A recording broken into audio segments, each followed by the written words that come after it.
ہارون رشید نے ایک دفعہ اپنے محل میں شراب نوشی کی محفل سجا رکھی تھی۔ وزراء اور امیر بیٹھے تھے کہ بہلول بھی وہاں آ پہنچا۔ اس نے بادشاہ کی حرکتوں کو خاموش نگاہوں سے دیکھا تو ہارون رشید کو اس کی نصیحتیں یاد آ گئیں۔ نشے کے ترنگ میں اس نے سوچا کہ اس سے پہلے کہ بہلول کوئی ایسی بات کر دے جس سے میرا سر جھک جائے، وہ خود پہل کرے۔ اور اس نے بہلول سے کہا کہ بہلول، میرے ایک سوال کا جواب دو گے؟ بہلول نے کہا جی ہاں حضور۔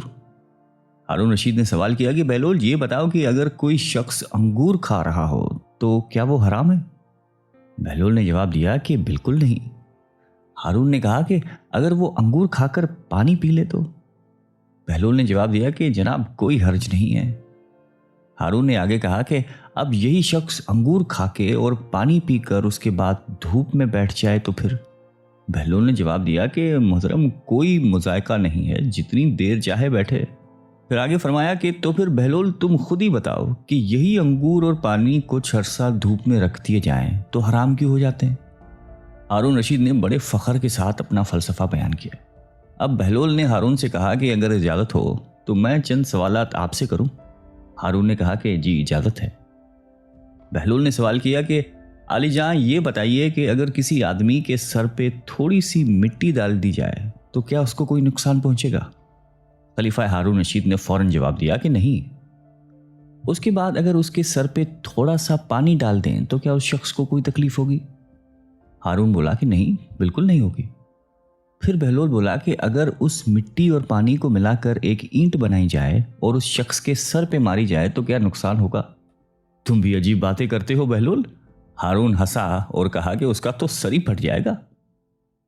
تو پھر عالی مقام، اگر آپ غور فرمائیں تو آپ کو یہ معلوم ہوگا کہ جس طرح مٹی اور پانی مل کر انسان کا سر پھوڑ سکتے ہیں، اس طرح انگور اور پانی بھی مل کر ایسی چیز بنا دیتے ہیں جو حرام اور ناپاک ہے، جس کے پینے سے انسان کی عقل ماری جاتی ہے اور اس کے برے اور بھلے کی تمیز نہیں رہتی۔ اس لیے اسلام نے اس کے پینے والے پر سزا واجب کی ہے۔ بغداد کے ایک بڑے بازار میں ایک فقیر نان بائی کی دکان کے سامنے سے گزر رہا تھا۔ اس نے ہر طرح کے کھانے چولہوں پر چڑھائے ہوئے تھے جس سے بھاپ نکل رہی تھی۔ ان کھانوں کی خوشبو ان کی لذت کا پتہ دے رہی تھی اور ارد گرد کے گزرنے والوں کو اپنی طرف متوجہ کر رہی تھی۔ بیچارے فقیر کا دل بھی للچایا، لیکن غریب کے پاس مال کہاں تھا جو ان کھانوں کی لذت خرید سکتا۔ لیکن وہاں سے ہٹنے کا بھی دل نہیں چاہ رہا تھا۔ کھانوں میں اتنی خوشبو تھی کہ بھوک پڑ رہی تھی۔ بلاخر اس نے اپنے تھیلے کو کھولا، اس میں سے سوکھی ہوئی روٹی نکالی اور کھانے کی دیگ کی بھاپ سے اسے نرم کر کے کھانے لگا، جس میں کھانے کی خوشبو بسی ہوئی تھی۔ نان بھائی چپ چاپ یہ تماشا دیکھ رہا تھا۔ جب فقیر کی روٹی ختم ہوئی اور وہ چلنے لگا تو نان بھائی نے اس کا راستہ روک کر کہا کہ کیوں مسٹنڈے، کہاں بھاگ رہا ہے؟ لا میرے پیسے نکال۔ کون سے پیسے؟ فقیر نے حیران ہو کر پوچھا۔ اچھا، کون سے پیسے؟ ابھی جو تو نے میرے کھانے کی باپ کے ساتھ روٹی کھائی ہے وہ کیا تیرے باپ کی تھی؟ اس کی قیمت کون چکائے گا؟ عجیب انسان ہو تم، فقیر نے کہا۔ وہ باپ تو ہوا میں اڑ رہی تھی۔ اگر میں نے اس کے ساتھ روٹی کھا کر خود کو بہلانے کی کوشش کی ہے تو اس میں تیرا کیا گیا جس کی قیمت ادا کروں؟ بس ادھر ادھر کی باتیں مت کر، میں تیری جان ہرگز نہیں چھوڑوں گا، میں اپنا مال وصول کر کے رہوں گا۔ نان بھائی نے یہ کہہ کر فقیر کا گریبان ہی پکڑ لیا۔ بیچارہ فقیر پریشان ہو گیا کہ اس ہٹے گٹے نان بھائی سے اب کس طرح جان چھڑائی جائے۔ اتنے میں بہلول کا ادھر سے گزر ہوا۔ وہ ان کے قریب رک کر ان کی باتیں سننے لگا۔ فقیر نے اس کو ہمدرد جان کر تمام قصہ سنایا تو وہ نان بھائی سے بولا کہ بھائی یہ تو بتاؤ کہ کیا اس غریب آدمی نے تمہارا کھانا کھایا ہے؟ نہیں، کھانا تو نہیں کھایا، مگر باپ سے فائدہ تو اٹھایا ہے۔ میں نے اس کی قیمت مانگی ہے، لیکن اس کے سمجھ میں یہ بات ہی نہیں آ رہی، نان بھائی نے کہا۔ بالکل درست کہہ رہے ہو تم، بالکل صحیح۔ بہلول نے سر ہلایا اور اپنی جیب سے مٹھی بھر کر سکے نکالے اور وہ ایک ایک کر کے ان سکوں کو زمین پہ گراتا جاتا اور کہتا کہ نان بھائی یہ لے، پیسوں کی آواز پکڑ، یہ لے اپنے کھانے کی باپ کی قیمت، ان سکوں کی کھنک میں وصول کر لے، یہ سکون کی آواز تیرے کھانے کی خوشبو کی قیمت ہے۔ ارد گرد کھڑے لوگ ہنس ہنس کر پاگل ہو گئے تھے۔ نان بھائی اپنے خفت مٹا کر بولا کہ یہ پیسے دینے کا کون سا طریقہ ہے؟ بہلول نے جواب دیا کہ اگر تو اپنے کھانے کی بھاپ اور خوشبو بیچے گا